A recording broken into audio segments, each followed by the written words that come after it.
Ada yang hilang.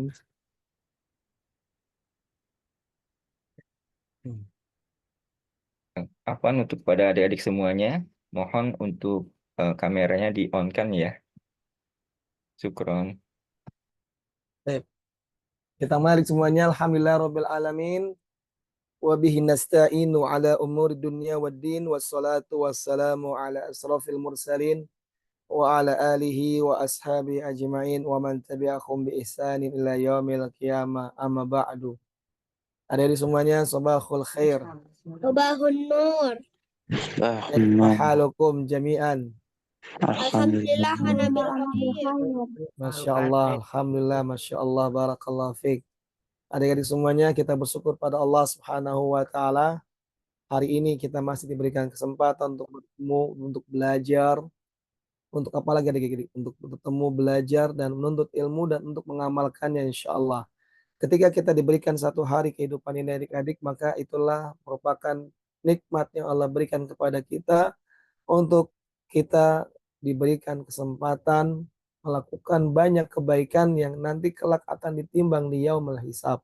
Maka kita mohon kepada Allah adik-adik, semoga Allah mudahkan kita melakukan kebaikan dan dijauhkan oleh Allah Subhanahu wa taala dari segala bentuk keburukan dan kemaksiatan yang bisa merusak uh, merusak kehidupan kita di akhirat adik-adik dan juga akan memberatkan dan menyulitkan kita di kehidupan akhirat kelak adik-adik ya. Adik semuanya, ya tentunya senang bersekali bertemu dengan adik-adik ya, yang semangat belajar. Karena adik-adik ini memang kesempatan kita untuk belajar adik-adik ya. Di sisi lain mungkin adik-adik tidak mendapatkan ilmu yang Kak Abah sampaikan ini di sekolahan karena keterbatasan adik-adik ya di sekolahan. Maka adik-adik yang sekolahnya belum sudah sekolah-sekolah Islam, SDIT atau sekolah sunnah, jangan meninggalkan majelis-majelis ilmu adik-adik. Ya. Tetap hadir di majelis-majelis ilmu. Kenapa? Karena begitulah adik-adik para penuntut ilmu. Ya, sebagaimana adik-adik cerita-cerita para guru-guru kita yang mereka belajar di Madinah, di Universitas Islam Madinah, adik-adik ya. Walaupun mereka sana belajar dengan para ulama di kampus adik-adik ya. Kan di kampus Universitas Islam Madinah adalah kampus yang luar biasa, Masya Allah. Semoga Allah menjaga negeri Madinah dan juga orang penduduknya. Di sana dijaga oleh Allah dengan banyaknya para ulama. Dan di kampus Universitas Islam Madinah, disitulah berkumpulnya para ulama.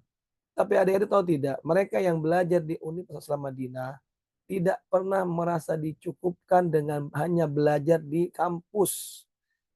Kenapa? Karena adik-adik ya sebagian di antara mereka yang benar-benar menuntut ilmu setelah mereka dari kampus, mereka tidak lagi pulang ke rumah istirahat adik-adik, tapi mereka mencari majelis-majelis para ulama. Di antaranya banyak majelis para ulama yang dibuka di Masjid Nabawi adik-adik ya.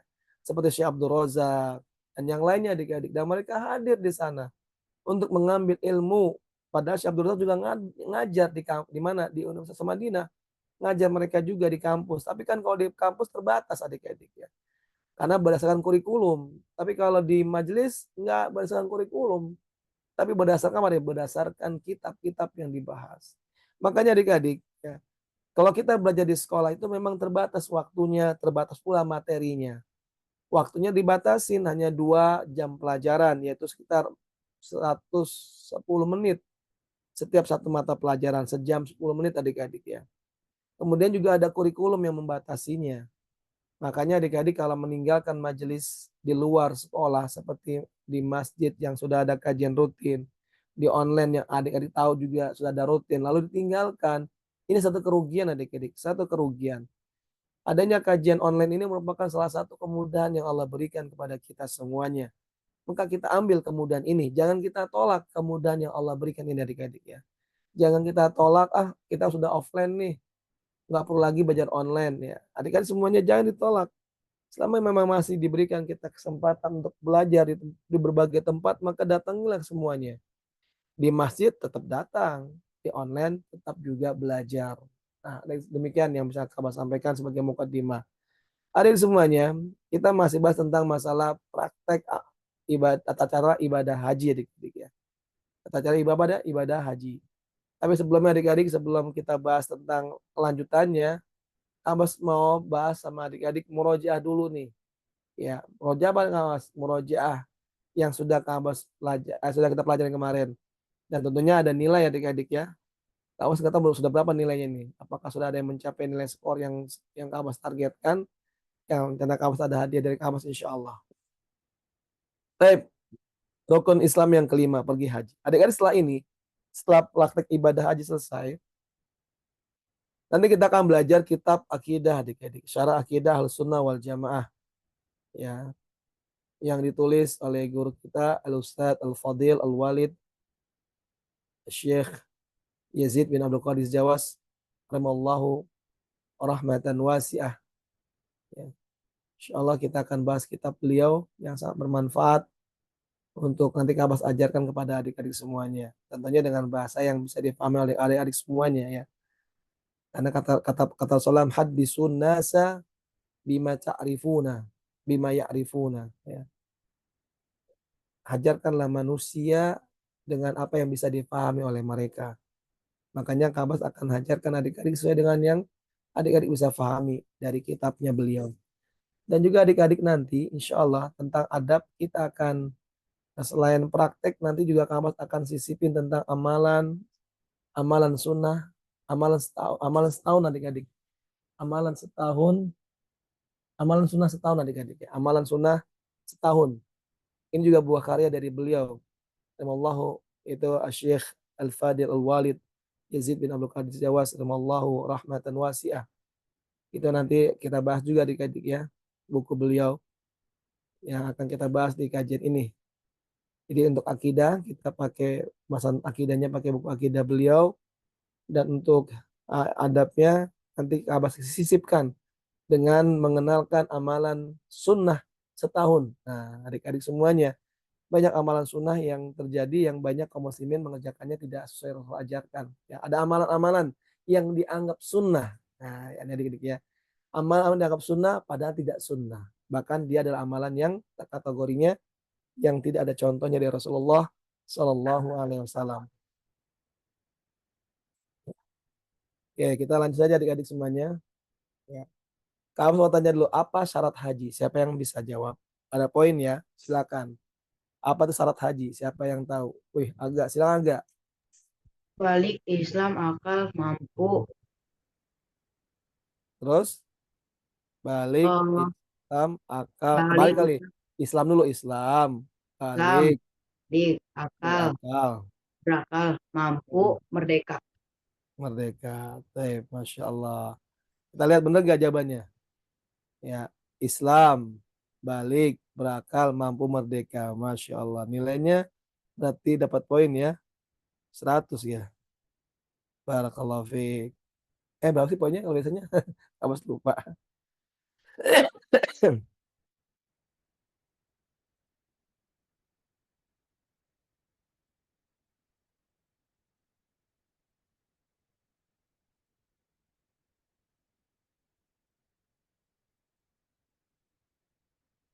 Ya, baik kita tanya semuanya.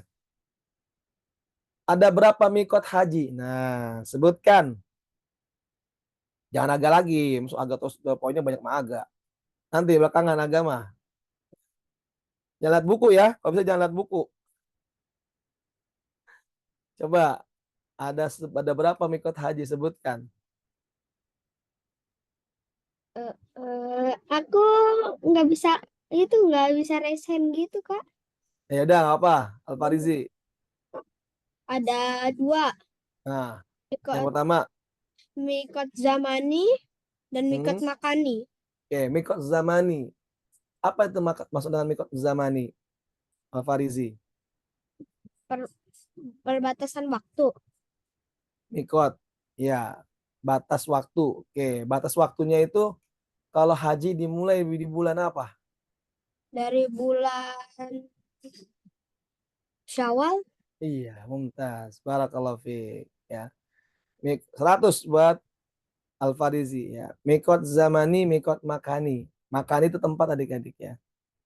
Jadi kalau haji 2, mikot zamani sama mikot makani. Tapi kalau umroh tidak ada zamani, hanya makani aja adik-adik ya. Mikot tempat saja ya. Tidak ada mikot zamannya, waktunya bebas kalau umroh. Selamat bukan di bulan haji ya. Mau di bulan Ramadan, di luar Ramadan, selain bulan haji, boleh kita umroh. Tapi kalau sudah dimasuk bulan haji, nggak ada umroh lagi adik-adik. Tapi fokus adalah ibadah haji, niatnya ibadah haji. Barakallahu fiik. Berikutnya, apa itu tawaf? Nah, siapa yang tahu apa itu tawaf? Wih, agak lagi. Enggak, enggak. Agak mau diambil semua nih. Bagi lo yang lain. Kasihan nanti nggak dapat poin. Coba yang lain, yang belum. Bintang, Nadisa, Zahra, Aufal, Askia. Ya. Ini pada kemana yang lain tadi ya? Pada izin ya? Qadarullah. Pada tawaf. Nggak ada? Oke, Nadisa dulu. Nadisa silakan. Mengelilingi Ka'bah searah jarum jam sebanyak 7 kali. Mengelilingi Ka'bah searah jarum jam. Salah.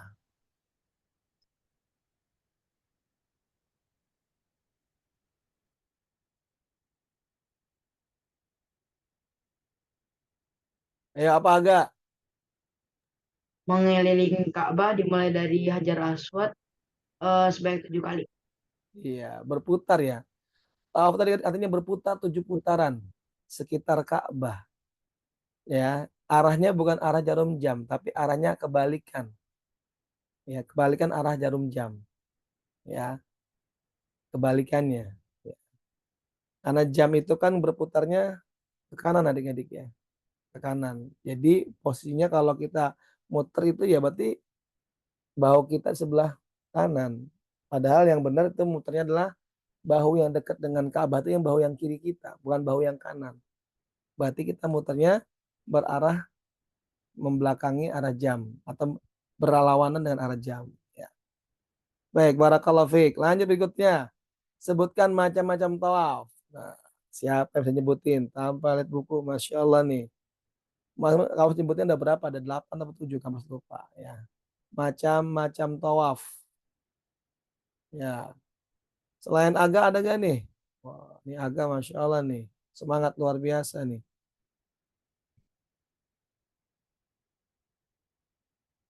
Ada nggak selain aga? Wah nggak ada. Yaudah aga jalan nggak? Berapa yang mana maksudnya berapa Ustaz? Disebutin lah berapanya yang kamu Berapa berapa? Ustaz? Hah? Disebutnya berapa? Disebutnya Apa? berapa? Sebutin Disebutnya semua. berapa? Semua. Semuanya. Heeh.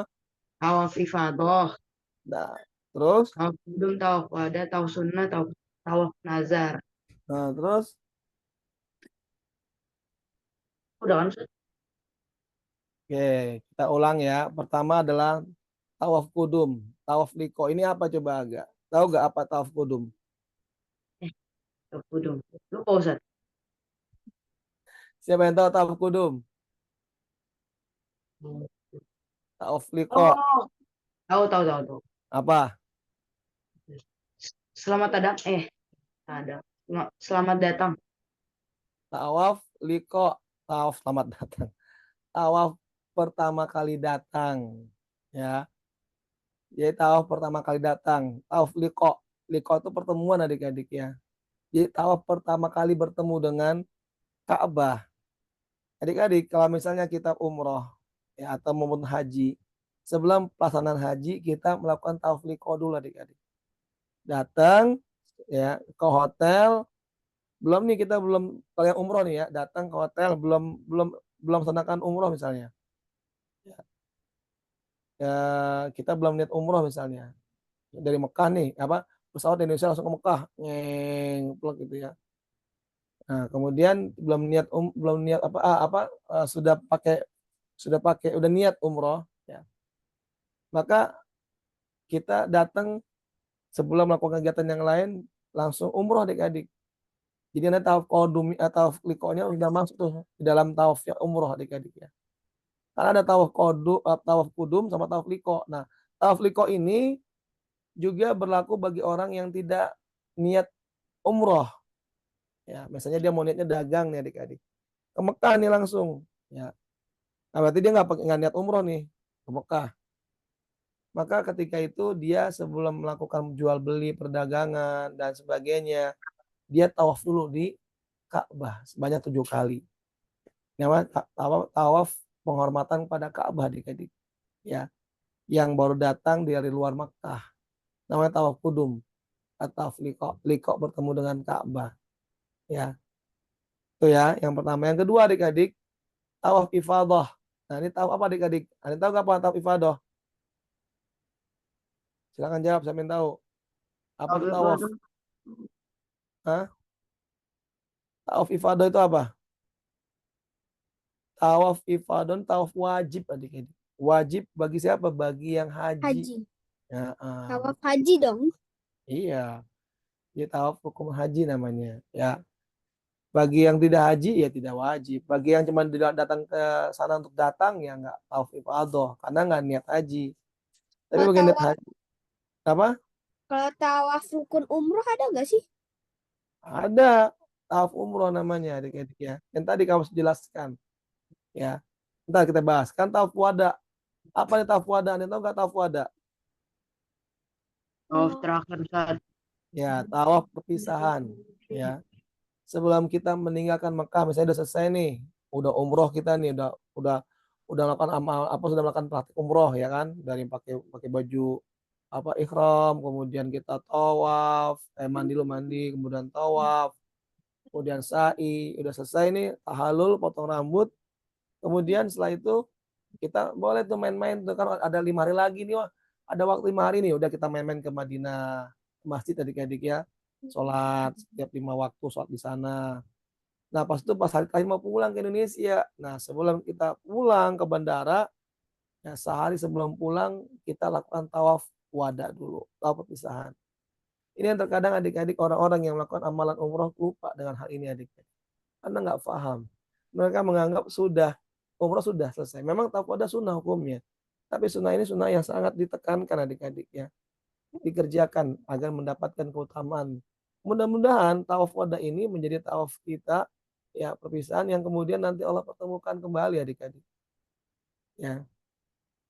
Dulu juga waktu Kak Abbas pertama kali umroh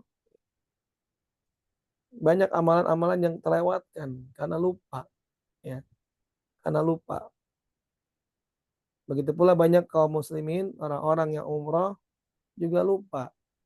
Terkadang juga adik-adik banyak pembimbing-pembimbing yang sudah ngerti sunnah nggak dikasih tahu. Tawaf wada dulu yuk gitu kan, nggak diingetin sehingga banyak yang kelewat. Ya. Makanya nih adik-adik, kalau adik-adik ada rezeki nih mau umroh sama bareng Kang Abbas, ayo kita bareng yuk. Kita umroh bareng-bareng di sana.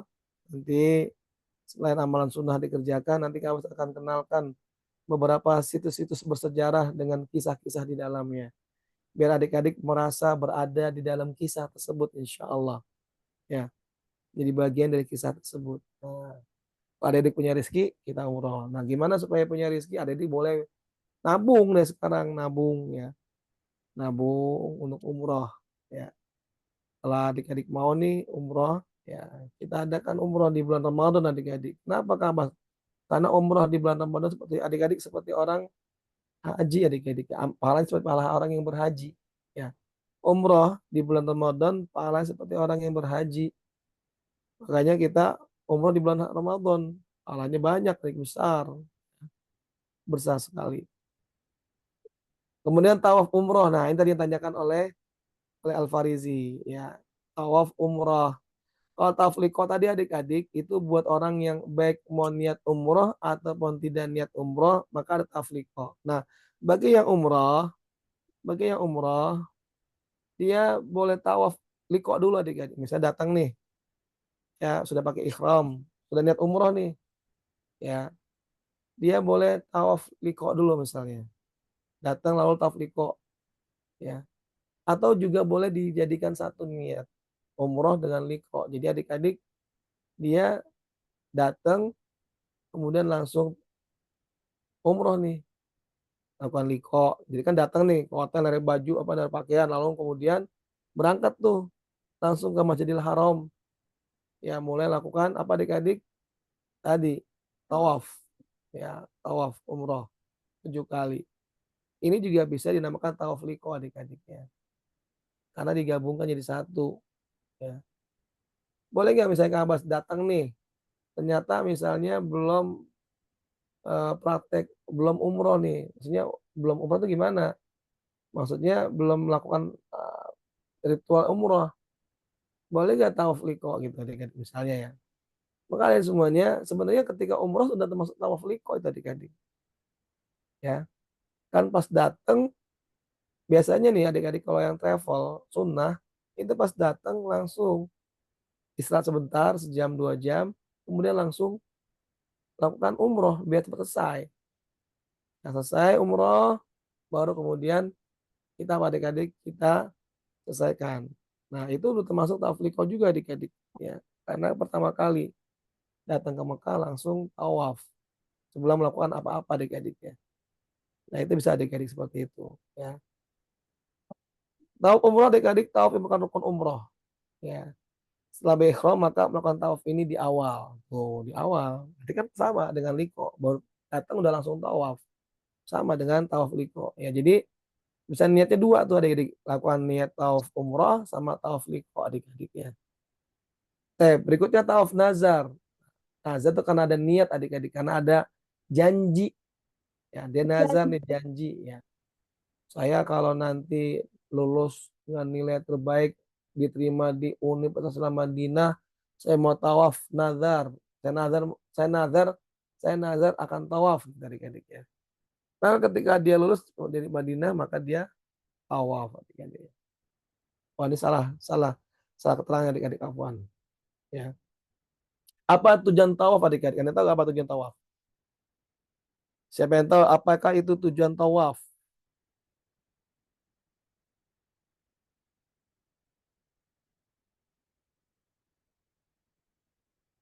Ada yang tahu? Agak tahu nggak? Komen agak nggak resen? Hehehe. Lupa ya? Apa enggak? Ustaz. Hah? Lupa. Tawaf umroh adik-adik adalah yaitu tawaf ya Nadisa silakan. Tujuan tawaf Kang kan Ya, apa tujuan tawaf? untuk mengingat Allah. Oh, untuk mengingat Allah. Iya, betul.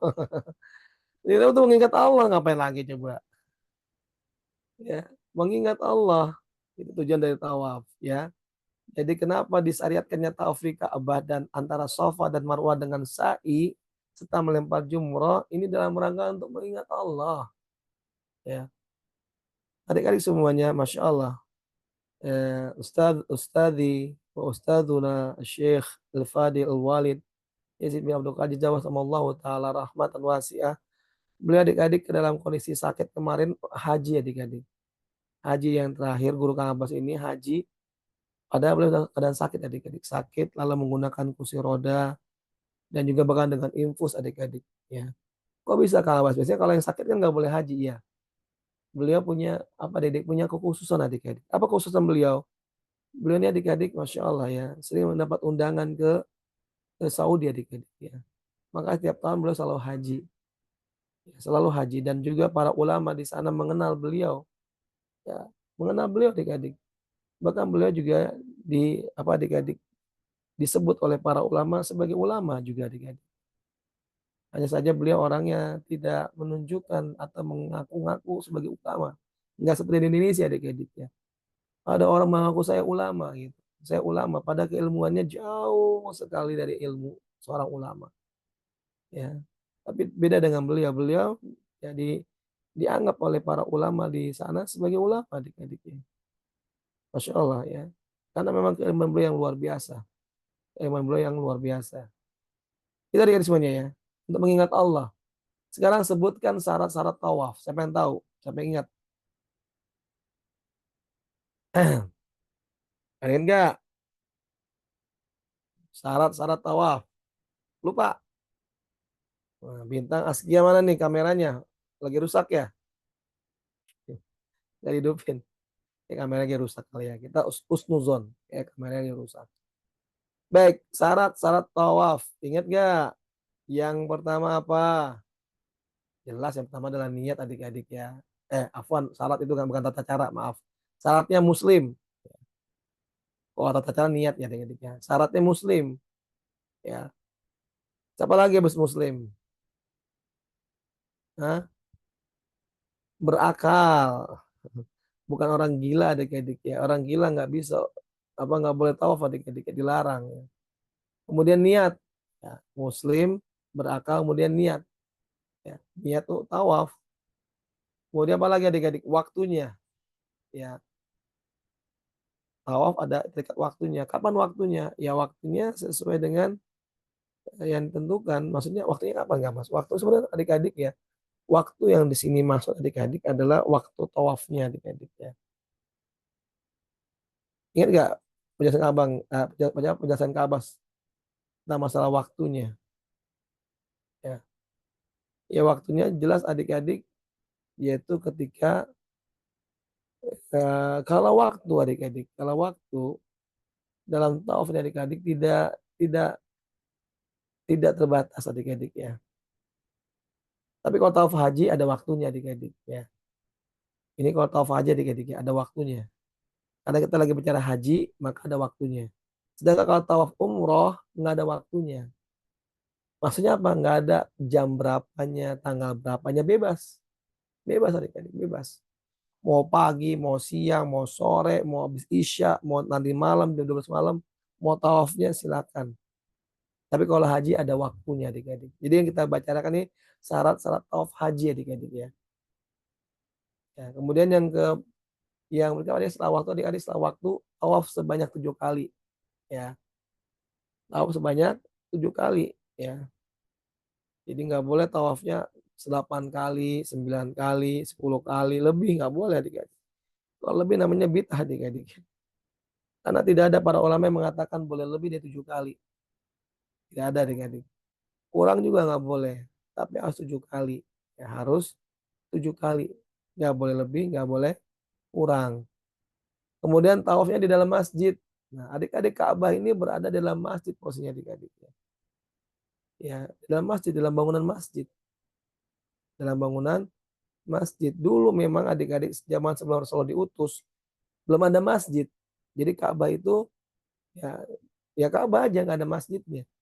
Tapi ketika Rasulullah diutus jadi nabi dan rasul yang terakhir, beliau bangun masjid di sekitar di luar Ka'bah. Sehingga kemudian Ka'bahnya di dalam masjid. Ya, di dalam masjid adik-adik ya. Gitu adik-adik. Berikutnya tawaf dilakukan di Ka'bah. Ya, maksudnya dekat Ka'bah. Nggak boleh kita tawafnya di luar masjid. Di masjid apa? Masjid Adil Haram. Di luarnya itu keliling.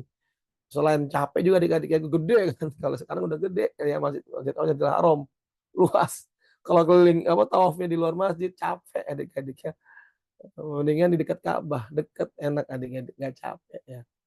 Kalau di luar wah bisa 7 kali putaran bisa berapa lama itu bisa sejam kali ya. Padahal kalau di dalam dekat Ka'bahnya paling juga habis 15 menit 20 menit selesai ya. Kalau di luar bisa berjam-jam ya karena jauh ya. Berjam-jam adik-adik ya. Berikutnya adik-adik mulai dari Hajar Aswad. Nah, dari batunya adik-adik ya. Batu sebelah kiri kita mulainya adik-adik ya. Mulai dari Hajar Aswad. Nah, lihat berarti mengarahnya ke mana nih? Arah jam atau arah kebalikan arah jam? Kebalikan ya. Kalau arahnya jam ke sana dong muternya, ya ke sana. Bukan ke sini ya.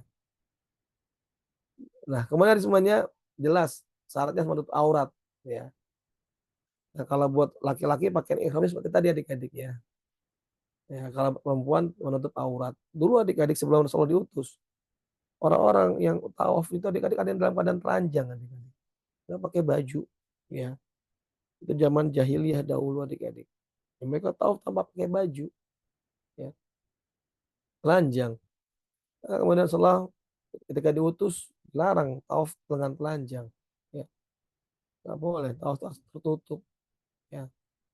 Karena kejahilan orang-orang zaman dahulu adik-adik sebelum diutus Nabi Muhammad SAW, mereka ada yang tawafnya nggak pakai baju, telanjang.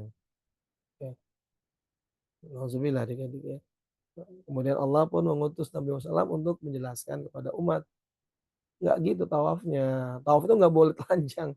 Kayak orang gila nanti ya. Coba kalau seandainya itu berlaku sampai sekarang adik-adik. Waduh, serem sekali adik-adik ya. Serem sekali. Ya. Untuk apa ada, kalau tawafnya telanjang, untuk apa disyariatkan yang perempuan memakai hijab adik-adik ya.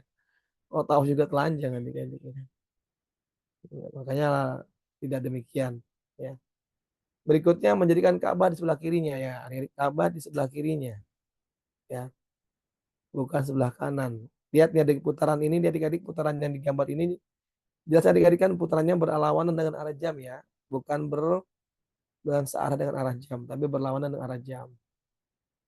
Kemudian semuanya yang berikutnya ada 4 rukun di Ka'bah. Ini materi baru adik-adik. Ditulis ya. Di Ka'bah itu ada 4 rukun. Tahu nggak adik apa makna rukun? Siapa yang tahu rukun? Apa itu rukun?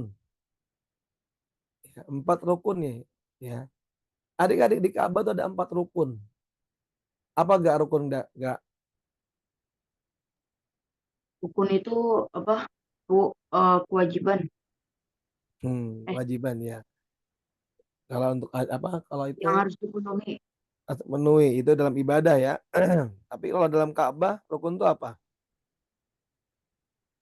Hal yang harus dilakukan, Dilakukan itu dalam ibadah. Kalau dalam ini bangunan adik bangunan Ka'bah nih adik-adik. Oh, hal yang kalau dilakukan mendapat pahala, Bukan, aku tahu. Syarat wajib yang harus dilakukan saat menunaikan ibadah haji, Ustaz. bukan.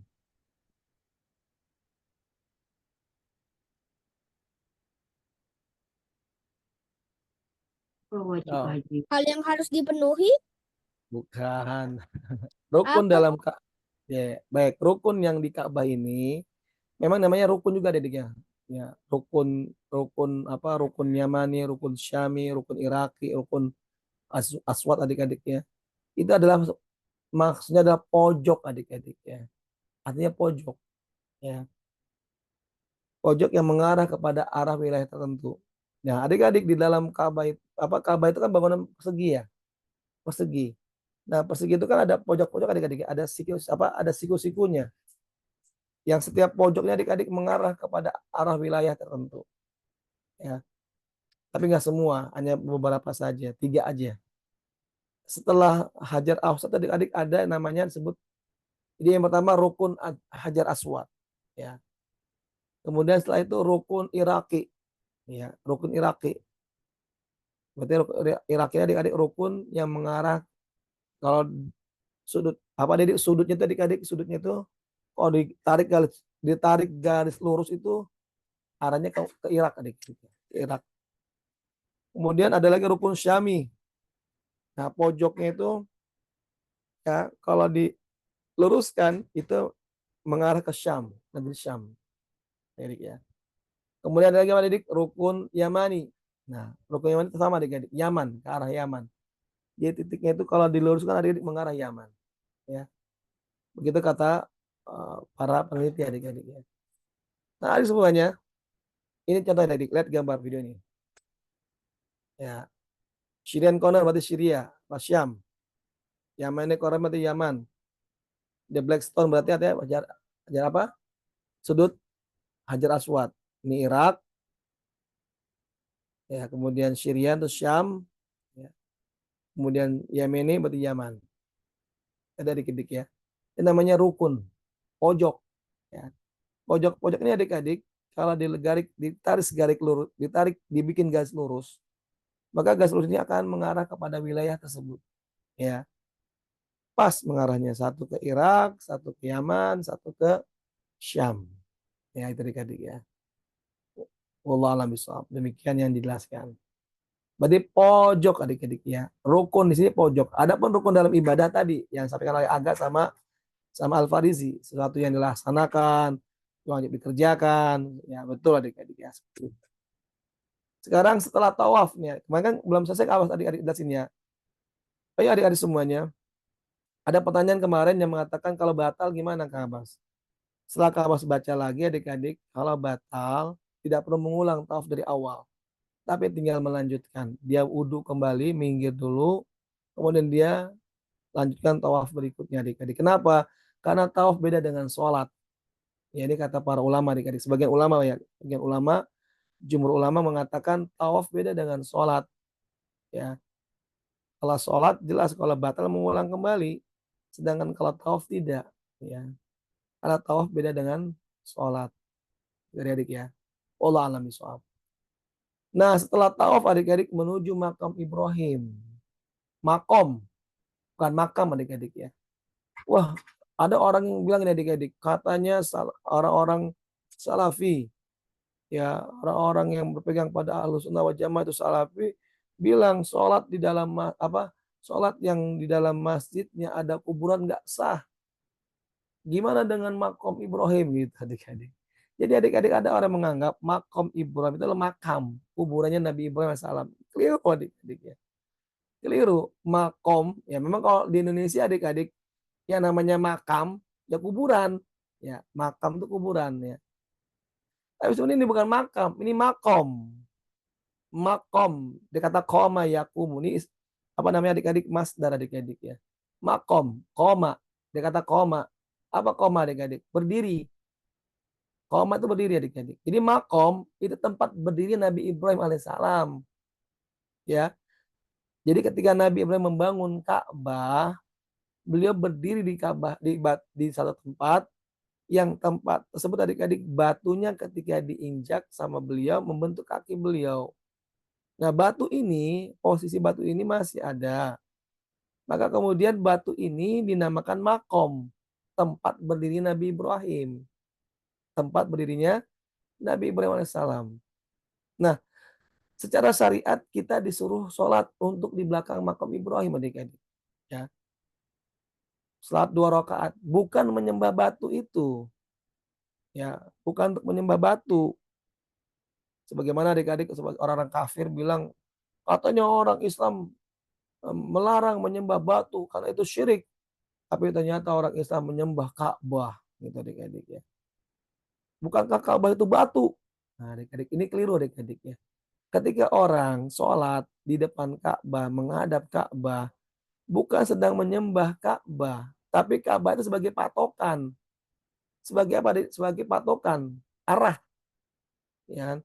Kalau seandainya tidak diberikan patokan arah, maka orang sholatnya akan tidak jelas. Ada yang menghadap ke sana, ada yang menghadap ke sana, jadi berantakan adik-adik. Nggak sesuai. Ya. Jadi itu hanya arah saja. Arah kemana kita mau sholat menghadapnya. Sehingga bayangin adik-adik kalau seandainya nggak ada Ka'bah. Orang akan sholatnya kemana-mana. Di masjid nih, ada yang sholatnya menghadap kiblat, ada yang belakangin kiblat misalnya adik ya. Ada yang sholatnya menghadap ke kanan, ke kiri. Wah, berantakan adik-adik. Beradu itu nanti kepala dengan kepala adik-adik ya. Ya kan pas lagi ruku, beradu kepala dengan kepala ya kan. Jeduk kayak adik-adik ya. Karena tadi ya arahnya berantakan. Nah, jadi apa adik-adik, Ka'bah itu bukan tempat untuk disembah. Ka'bah itu adalah sebagai tanda arah. Apa adik-adik? Tanda arah. Ini arahnya lo ke sini. Ya, bukan ke sana, ke sini ya. Bukan untuk menyembah Ka'bah. Sama dengan makam Ibrahim. Makam itu hanya menunjukkan posisi ini, posisi ketika Nabi Ibrahim membuat Ka'bah. Lalu Allah mensyariatkan untuk kita sholat di belakangnya. Ya. Kenapa sholat di belakang? Sebagai rasa syukur kepada Allah Subhanahu wa taala, di mana Allah memberikan kemudahan kepada Nabi Ibrahim untuk membangun Ka'bah. Ya. Sebagai suatu rasa syukur kepada Allah adik-adik. 2 rakaat. 2 rakaat aja. Dan memang adik-adik dalam kondisi seperti ini pasti akan bercampur laki-laki perempuan adik-adik. Ada yang sebelah kita. Tapi ini tidak berlaku ketika sholat di masjid.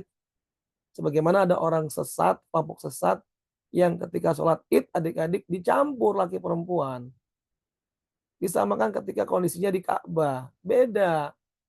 Beda. Buktinya apa? Buktinya ketika sholat bersama dengan para sahabat Nabi. Nggak ada perempuan yang sholatnya itu di samping Rasulullah.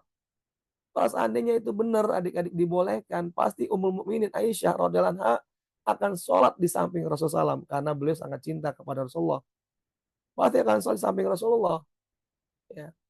Tapi kenyataannya nggak ada. Tidak ada satupun sahabat Nabi, tidak ada satupun sahabiat Nabi, dan juga tidak ada satupun dari istri-istri Nabi yang sholatnya di sebelahan Rasulullah. Ya. Ini keliru. Ya, disama-samain orang yang sholat di belakang makam Ibrahim. Kenapa?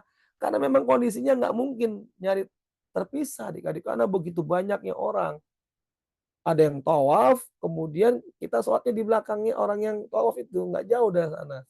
Sehingga menuntut adik-adik tidak mungkin bisa terhindar kita tercampur dengan dengan perempuan, laki-laki dengan perempuan, perempuan dengan laki-laki.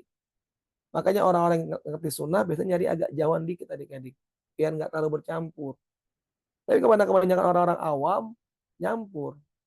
Dan dalam kondisi seperti ini tidak apa-apa, ya, tidak apa-apa, tidak masalah, karena kondisinya darurat, ya, darurat. Sesuatu yang sifatnya darurat, adik-adik boleh melakukan sesuatu yang dilanggar, yang hanya sifatnya darurat aja, adik ya. Sebagaimana dalam kaidah fikih, ad-darurat tubihi mahdhurat, yang kedaruratan sesuatu yang darurat itu dibolehkan, ya, walaupun sesuatu itu ya dilarang. Ad-darurat tubihu mahdhurat.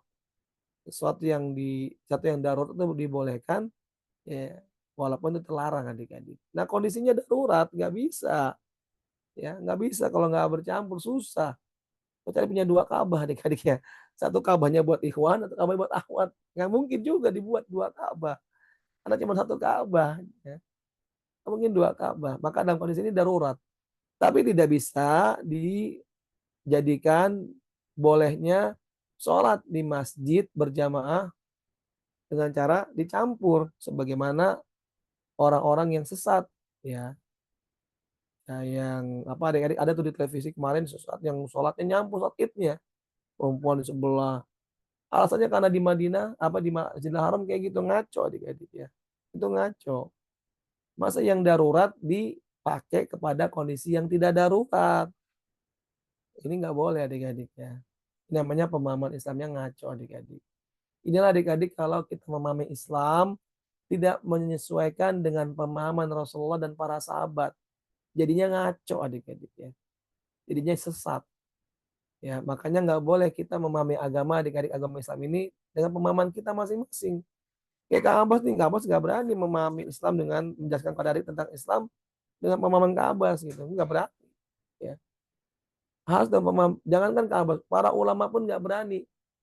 Mereka akan menyesuaikan sebagaimana yang dipahami oleh Rasulullah SAW dan juga oleh para sahabat.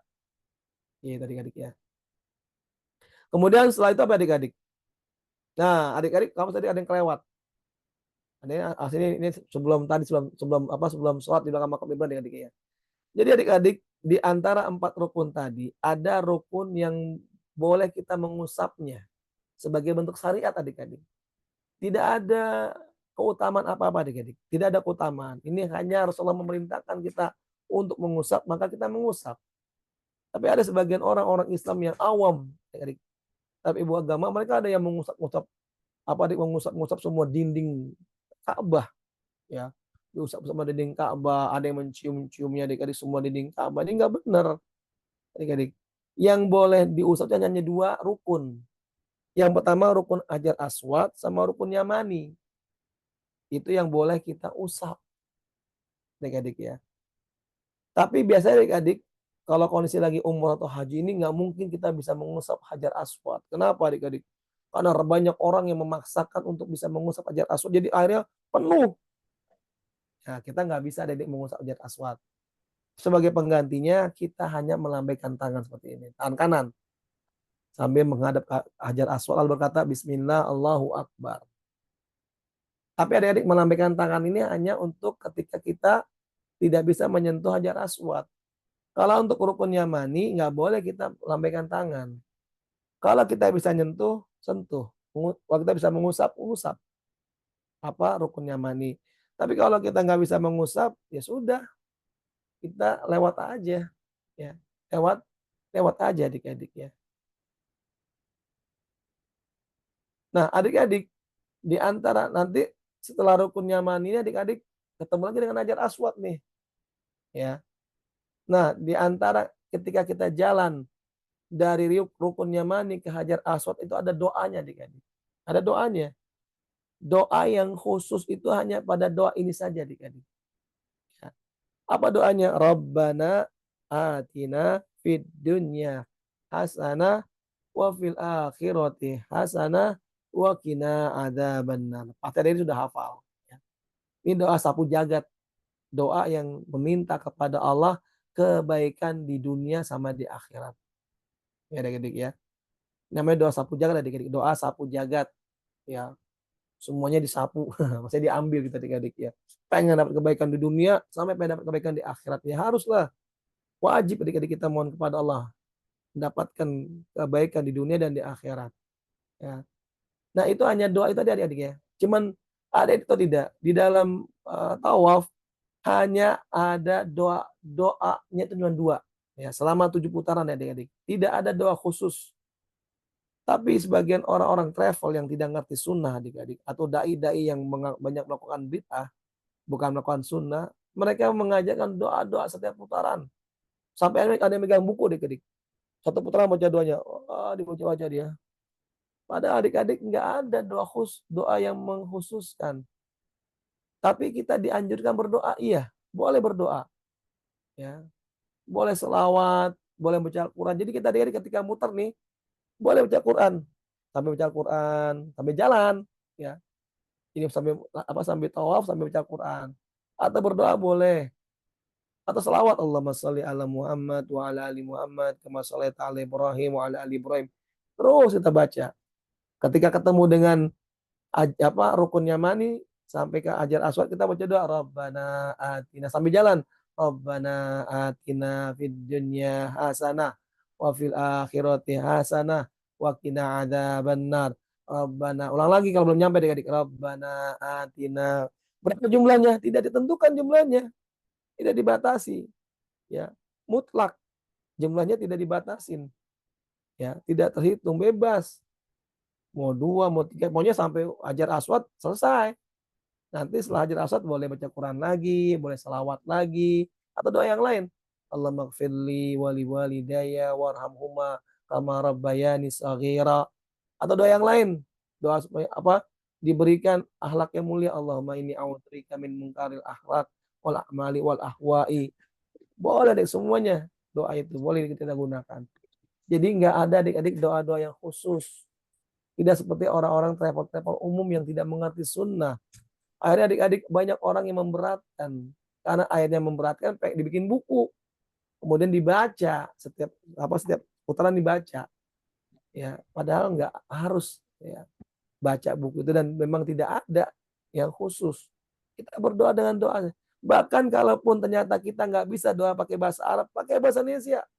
Lagi kelilingin tawaf. Ya Allah, berikanlah aku kesehatan ya Allah, sembuhkanlah orang tuaku ya Allah. Harus bebas. Kalau kita nggak ngerti bahasa Arab doanya. Boleh. Nggak ada doa khusus adik-adik. Doa khusus dalam tawaf hanya 2. Yaitu ketika tadi rukun Yamani sampai Hajar Aswad, Rabbana atina fid dunya hasanah wa fil akhirati hasanah wa qina adzabannar. Sama ketika kita melambaikan tangan dengan Hajar Aswad karena nggak bisa nyentuh. Dengan doa Bismillah Allahu Akbar. Adik-adik ya. Ya. Sebenarnya Bismillahirrahmanirrahim Akbar bukannya doa, adik-adik, zikir. Ya, lebih kepada zikir. Nah, adik semuanya setelah itu, kamu juga ingat kembali adik-adik. Di dalam ketika kita tawaf, itu putaran pertama sampai ketiga itu melakukan rommel. Rommel adik-adik. Apa rommel adik-adik? Yaitu berjalan cepat. Nah ini juga adik-adik banyak yang salah nih adik-adik. Banyak orang yang umroh, putaran pertama, kedua, ketiga lari. Lari. Ya. Jadi dari satu putaran, wah lari. Sampai dia nggak apa-apa. Udah saya capek deh. Lari dia. Pada kata-katanya rommel. Rommelnya adik-adik artinya berjalan cepat. Jadi kan biasanya kita jalannya biasa, santai. Nah ketika tawaf di putaran yang pertama dan ketiga kita jalan cepat. Adik-adik, jalan cepat adik-adik ya. Bukan berlari. Ya. Bukan berlari. Tapi jalan cepat adik-adik ya. Jalan cepat. Ya. Ini adik-adik. Ini banyak yang keliru. Banyak orang malah lari. Kamu ini orang pada lari ngapain nih? Katanya mereka meyakini. Disamain dengan sa'i adik-adik. Sa'i memang ada larinya. Tapi kalau tawaf nggak ada larinya. Cuma berjalan cepat aja, jalan cepat. Jalan cepat aja. Bukan jalan sambil lari. Pendek nggak, jalan cepat. Ya, orang jalan cepat nggak bisa jalan cepat. Gitu. PR semuanya ini baru tawaf, baru selesai adik-adik ya. Pembahasan tawaf baru selesai. Nah, setelah selesai tadi tawaf 7 kali, baru tadi sholat di belakang makom Ibrahim 2 rakaat. Nah, kawas lupa ngasih satu lagi adik-adik. Setelah makom sholat 2 rakaat di belakang makom Ibrahim, kita minum air zam-zam. Ya, kita minum air zam-zam. Tahu nggak adik-adik? Orang yang minum air zam-zam setelah sholat, setelah tawaf dan sholat itu adik-adik, maka doanya akan dikabulkan oleh Allah. Tuh adik-adik ya. Ya. Oh, saya pernah minum zam-zam. Karena bunyi apa adik-adik? Bunyi hadisnya ada adik-adik. Ini yang mau ngomong bukan Ka'bah. Yang ngomong Rasulullah SAW adik-adik ya. Kata sahabat apa adik-adik kata Rasulullah SAW? Orang yang apa adik-adik yang meminum setelah tawaf adik-adik, maka dia akan dikabulkan semua doanya adik-adik ya sama Allah Subhanahu wa taala. Apapun yang dia minta pada saat minum, bukan dia minta pada saat berdoa di depan Ka'bah, tapi berdoa ketika kita apa adik-adik minum ya. Ketika kita selesai ini apa selesai kita tawaf dan kemudian sholat di 2 rakaat di makam Ibrahim, lalu kita berdoa adik-adik. Dan adik-adik semuanya kata Rasulullah, ma'u zamzami, ma'u zamzama lima syuribalahu. Ma'u zamzami, ma'u zamzama lima syuribalahu. Bagaimana hadis oleh Ibnu Majah adik-adik. Kata apa adik-adik kata Rasulullah, ma'u zamzami, air zam-zam itu 5 ya untuk apa saja syuribalahu orang yang meminumnya. Maksudnya apa? Jadi adik-adik, mau zam-zami, mau zam-zama, ya. Air zam-zam adik-adik, ya. Itu kalau diminum sama orang, maka orang yang meminta apa saja akan Allah kabulkan. Makanya adik-adik banyak orang yang bukan banyak adik-adik, ada sebagian orang yang pinter. Ya misalnya orang ini paham sunnah adik-adik, yang ngerti.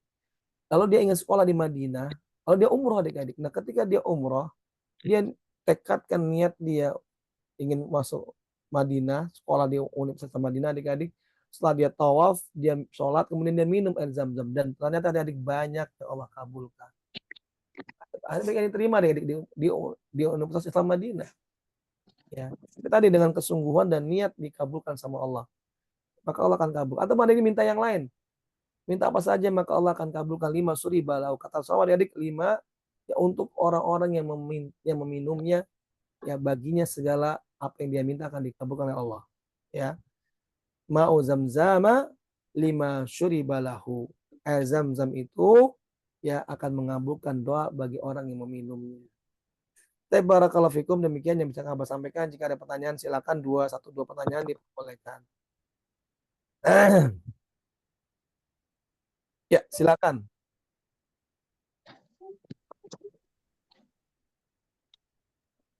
Silakan Al-Farizi. Kang Abbas, Ya. kalau kita minum air zam-zamnya terlebih dahulu, terus bila minta apa saja itu dia kabulkan nggak sih apa sajanya itu? Kita minum, misalnya gimana nih? Minum dulu baru doa gitu. Iya. Iya. Memang begitu, minum dulu baru berdoa. Ya. Tapi apakah semua permintaan dapat dikabulkan? Insya Allah. Mintalah sama Allah. Kalaupun tidak Allah kabulkan, bukan berarti Allah tidak kabulkan. Kadang adik-adik ada yang Allah kabulkan tuh segera, ada yang Allah kabulkan tuh nanti. Atau diganti dengan yang lain yang lebih baik. Ya. Tapi ya insya Allah Allah akan kabul. Kalau kamu punya keyakinan bahwa Allah akan kabulkan, maka Allah kabulkan. Tapi kalau nggak punya keyakinan ya nggak akan Allah kabulkan. Karena adik-adik kata Allah Subhanahu wa taala dalam sebuah hadis qudsi, inna dhanni abdi. Sesungguhnya aku ini ya bergantung kepada dhannya hambaku. Nah, dhanna abdi. Ya, inna dhanna abdi. Sesungguhnya ya aku ini tergantung kepada persangkaan hambaku. Adik-adik kalau adik-adik minum air zam-zam, kemudian berdoa sama Allah, maka Allah akan kabulkan. Ya, akan Allah kabulkan. Apakah azam ini berlaku buat orang yang umroh saja atau tawaf? Enggak. Ya, pokoknya meminum air zam-zam adik-adik. Karena keutamaan dari air zam-zam tadi mengabulkan doa. Tapi jelas tentunya akan lebih apa adik-adik, lebih dikabulkan lagi insya Allah oleh Allah Subhanahu wa taala ketika meminumnya setelah tawaf dan setelah sholat di makam Ibrahim. Adapun misalnya adik-adik nih udah selesai tawaf terus minum air zam-zam atau mungkin apa nggak minum air zam-zam di lagi umroh gitu, misalnya lagi di sini nih ya, terus adik-adik beli air zam-zam nih. Setelah itu bisa dapat PS deh. PS. Ngomong PS. Ya, seperti itu adik-adik semuanya ya. Meminta kepada Allah. Jazakallahu khairan ya Kang Abbas. Wa jazakallah khairan. Baik, satu pertanyaan lagi silakan. Jika ada yang mau bertanya. Askia mau tanya Askia? Enggak. Enggak. Ada yang mau tanya? Enggak ada? Baik, kalau enggak ada ya. Kak Abbas cukup sekian adik-adik tentang praktek ibadah haji. Ya, ini baru nyampe apa? Ini baru kedua adik-adik ya. Sedangkan praktek haji ada beberapa dari panjang adik ya. Ada sa'i belum, ya. Nginep di Muzdalifah belum. Masih banyak adik-adik ya. Masih banyak nih. Nah, Abbas kembali ingatkan kepada adik-adik kalau adik-adik ada yang mau umroh, ya tabung deh sekarang. Jadi kalau mau umroh bareng sama Kak Abbas boleh, tapi ya tadi adik-adik minimal kita berangkat 20 orang adik-adik. Kenapa harus minimal 20 orang Kak Abbas? Ya karena agar kita kos biaya sana murah kayak misalnya nyewa bus ya adik-adik ya. Untuk kita keliling wisata ataupun yang lainnya kan kalau cuma 10 orang bus kan tetap bayarnya full. Bayar justru sebelah kursi adik-adik ya. Kalau kursi ada 50 bayarnya untuk 50 orang. Makanya kalau semakin banyak semakin murah biaya masing-masing kita adik-adik untuk umroh. Ya. Kita di semuanya ya. Kalau tidak ada pertanyaan lagi, buat adik-adik semuanya luar biasa, Masya Allah, jangan lupa rajinlah terus mengaji adik-adik. Menurut ilmu agama. Jangan malas kalaupun ngajinya online. Kalau ada kajian yang offline, datang juga adik-adik. Tetap datang, belajar juga. Ya, tapi ingat, perhatikan gurunya siapa. Kalau gurunya yang mengajarkannya adalah sesuai dengan pemahamannya, dengan yang Rasulullah ajarkan, dan para sahabat Nabi ajarkan, maka ikuti. Tapi kalau yang diajarkan tidak sesuai yang Rasulullah ajarkan dan tidak sesuai dengan para sahabat Nabi praktekkan, jangan ikut kajian seperti itu. Kenapa Kak Abbas? Karena pastinya akan menyimpang. Orang yang mengajarkan sesuatu tidak sesuai yang dengan Rasulullah ajarkan itu sudah pasti akan menyimpang, akan menyesatkan. Dan zaman sekarang banyak adik-adik. Contoh adik-adik ya, lagi viral tentang makoli ya, seorang yang namanya Gufron adik-adik ya.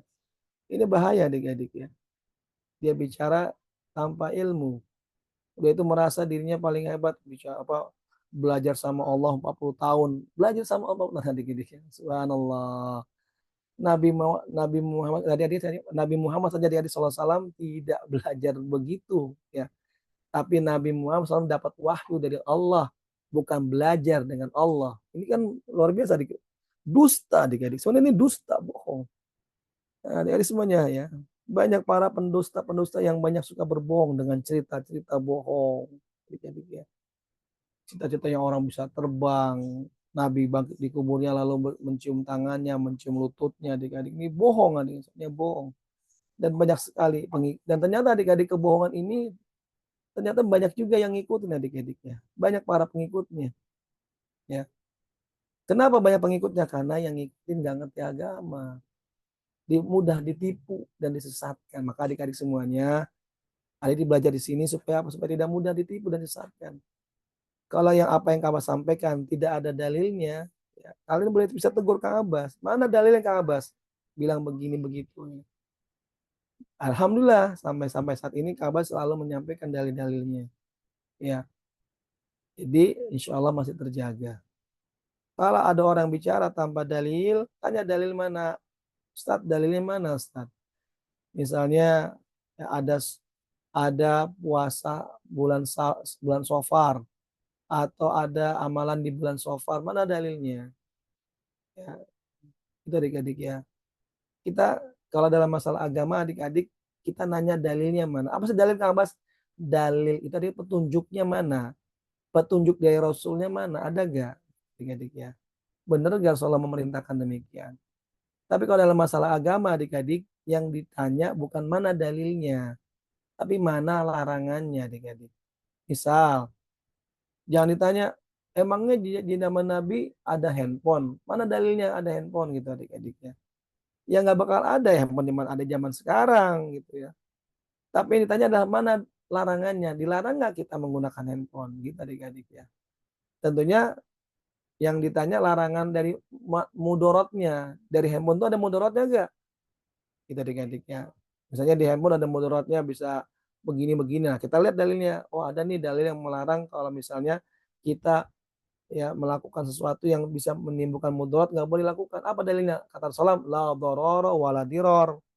Janganlah kalian membahayakan diri kalian dan membahayakan orang lain. Berarti ada dalilnya yang sifatnya larangan. Ya, itu adik-adik ya. Makanya jangan sampai adik-adik ditipu. Ya, ada orang bilang rokok itu siapa yang bilang haram? Yang bilang haram sini, mana rokok bilang haram? Mana dalilnya? Rasulullah bilang haram gitu adik-adik. Ya nggak ada, nggak bakal ketemu loh. Berarti boleh dong? Ya nggak boleh, kan nggak ada dalilnya. Ya karena nggak ada dalil nggak apa, bukan berarti boleh.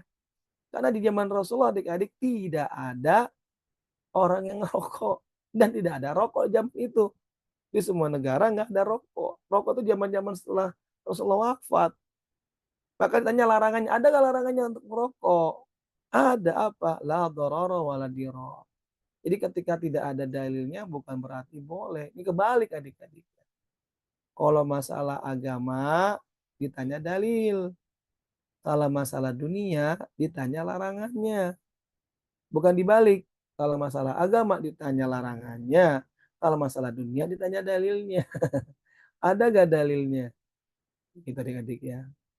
Pakai HP, pakai pesawat. Nah ini keliru adik-adiknya. Tep subhanakallahumma bihamdika asyhadu alla ilaha anta astaghfiruka wa atubu ilaik. Wassalamualaikum warahmatullahi wabarakatuh. Kau sampaikan kepada Karoni. Silakan Karoni. Alhamdulillah. Jazakallah khairan Kang Abbas untuk materi pagi ini. Wa jazakumullah kepada adik-adik semuanya yang insya Allah istiqomah mengikuti kajian di FIS bersama Kang Abbas. Sebelum ditutup, Karoni mau menyampaikan sedikit informasi mengenai skor sementara.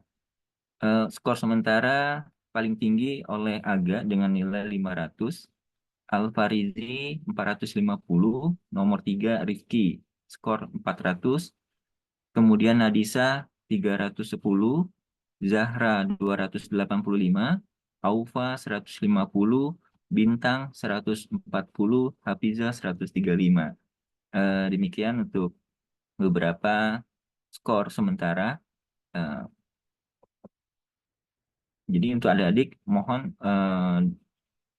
di murojaah semua materi yang telah disampaikan oleh Ustadz kita Kang Abbas, sehingga pada saat nanti di murojaah pelajaran materi yang diberikan, insya Allah adik-adik bisa menjawab, bisa menambah skor ya, gitu. Baik, kita akhiri pertemuan kajian pagi ini dengan membaca kafaratus majelis. Subhanakallahumma wa bihamdika asyhadu an la ilaha illa anta astaghfiruka wa atubu ilaik. Wassalamualaikum warahmatullahi wabarakatuh. Waalaikumsalam. Waalaikumsalam warahmatullahi wabarakatuh. Jazakumullahu khairan ya Kak Roni dan Wah, jazakallah Kang khairan Abbas. Al-Farazi. Jazakallah khairan Bintang. Jazakumullah Bintang. Jadi kemarin Kang Abbas dan Kak Jazakallah Roni. khairan Aga.